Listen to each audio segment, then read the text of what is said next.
Students, question आपने already पढ़ लिया है और उस क्वेश्चन के लिए हम पाइथन का प्रोग्राम बनाएंगे। किस तरीके से बनाना है पूरा फ्लो ऑफ एग्जीक्यूशन के साथ आपको समझाऊंगा।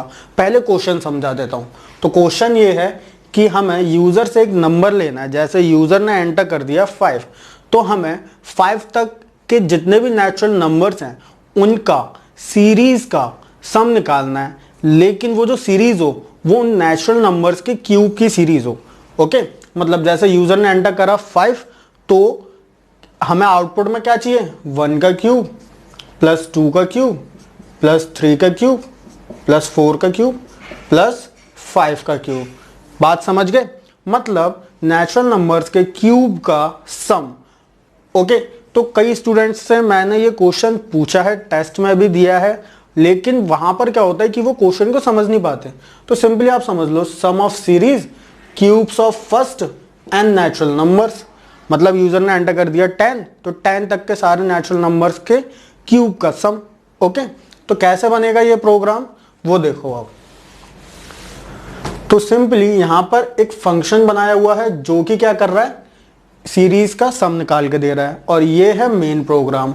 यहाँ पे क्या हो रहा है, हमने इंट इनपुट के थ्रू यूजर से नंबर लिया और यूजर ने मान लो 5 एंटर कर दिया, तो और यहाँ पर प्रिंट करा है, प्रिंट के अंदर ही फंक्शन कॉल है। तो n की वैल्यू अभी कितनी है, 5 है। ओके, अब प्रोग्राम सीधे जंप करेगा फर्स्ट वाली लाइन पर। अब n की वैल्यू 5, फंक्शन का नाम है SOC। ओके, मतलब सम ऑफ क्यूब, कोई भी नाम आप दे सकते हो, उसमें कोई प्रॉब्लम नहीं है। ठीक है, तो अब उसके बाद यहां पर हमने एक वेरिएबल लिया है जिसकी वैल्यू है 0। अब ये जो लूप है, ये लूप एग्जैक्ट काम कर रहा है हमारे सम को कैलकुलेट करने का। देखो कैसे, इस लूप की रेंज कितनी है, 1 से लेके n+1 तक। n कितना है, 5, मतलब कि 6 तक। तो आपको पता है कि ये वाला जो लूप है वो 5 टाइम्स चलेगा। i को वैल्यू मिलेगी 1, 2, 3, 4 और 5। ओके, तो अब क्या होगा, पहले i की वैल्यू 1, तो सम कितना हो जाएगा, 0। अभी स्टार्टिंग में तो 0 है, 0 प्लस 1 का क्यूब, तो इस समय सम की वैल्यू है 1। फिर लूप द्वारा चला, i की वैल्यू 2, तो सम अभी कितना है, 1, तो 1 प्लस 2 का क्यूब। तो इस समय सम की वैल्यू कितनी हो गई, 2 का क्यूब कितना होता है, 8, तो 8 प्लस 1 9। ओके, ऐसे ही लूप द्वारा चला, i की वैल्यू 3, तो 9 प्लस 3 का क्यूब। ऐसे ही लूप द्वारा चलेगा तो उसके बाद जो सम निकला होगा उसमें 4 का क्यूब प्लस हो जाएगा। फिर द्वारा चलेगा तो ऐसे ही 5 का क्यूब प्लस हो जाएगा। क्लियर हुई ये बात? तो जब 5 बार चल जाएगा, क्यूब प्लस होता जाएगा प्रीवियस वाले सम में। ओके, तो हम रिटर्न करवा देंगे सम को, और लास्ट में रिटर्न कितनी वैल्यू होगी, 2 to 5, क्योंकि 1 का क्यूब प्लस 2 का क्यूब प्लस 3 का क्यूब प्लस 4 का क्यूब प्लस 5 का क्यूब की वैल्यू 2 to 5 होती है। ओके, अब ये जो वैल्यू होगी, जो रिटर्न होगी, कहां पर होगी, वापस इधर। तो इस पूरे प्रोग्राम का आउटपुट जो होगा वो ऑटोमेटिकली 2 to 5 होकर आ जाएगा। तो ये हमने बनाया था फंक्शन को यूज करके। हम चाहते तो बिना फंक्शन को यूज करे भी बना सकते थे। देखो कैसे, हमें सिंपली क्या करना है, फंक्शन हटा देना है, ऊपर ये वेरिएबल ऊपर इसको रखना पड़ेगा हमें, और ये ऐसे ही बिल्कुल ठीक है, ये इधर निकाल दो इसको। ठीक है, इन दोनों लाइनों को हमें क्या करना पड़ेगा, ऊपर लिखना पड़ेगा। समझ गए आप मेरी बात?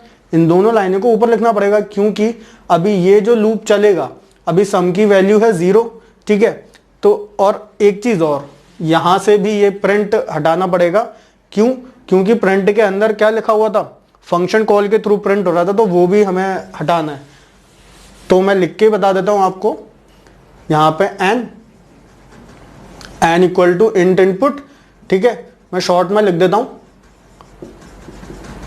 Okay, int input sum equals to 0, sum के अंदर सेव हो जाएगा हमारा सीरीज का सम। यहां पे प्रिंट कर दो सम को, प्रिंट सम। और अगर आपको और अच्छा आउटपुट चाहिए तो आप ये भी कर सकते हो, सम ऑफ सीरीज, और यहां पर सम। ओके, तो ये जो है वो बिना फंक्शन के हुआ है, लेकिन फंक्शन के साथ हम क्यों करते हैं, क्योंकि फंक्शन के थ्रू हम बार बार अदर नंबर के साथ भी कॉल कर सकते हैं। मतलब अगर जैसे कोई प्रोग्राम है उसमें हमने किसी अदर टास्क के लिए या किसी भी टास्क के लिए हमने कोई फंक्शन बना रखा है तो हम उसे कई बार कॉल कर सकते हैं, लेकिन यहाँ पे क्या होगा, सिर्फ ये प्रोग्राम एक ही बार चलेगा। बात समझ गया? इसके लिए ना आप वर्किंग विद फंक्शन वाले जो मेरे ट्यूटोरियल्स हैं वो जाके देख लेना, बहुत अच्छे से अलग अलग प्रोग्राम्स के साथ सब कुछ समझाया हुआ है। ओके, तो फंक्शंस की वर्किंग आपको बहुत अच्छे से समझ में आ जाएगी, लिंक डिस्क्रिप्शन में मिलेगा आपको उसका। एंड अगर आपने चैनल को सब्सक्राइब नहीं करा है तो सब्सक्राइब कर लेना, ताकि आगे और ऐसे अच्छे अच्छे प्रोग्राम्स और उनका फ्लो ऑफ एग्जीक्यूशन आप समझ जाओ। ठीक है, और मैं ऐसे ही वीडियोस बनाता रहूँगा आपके लिए।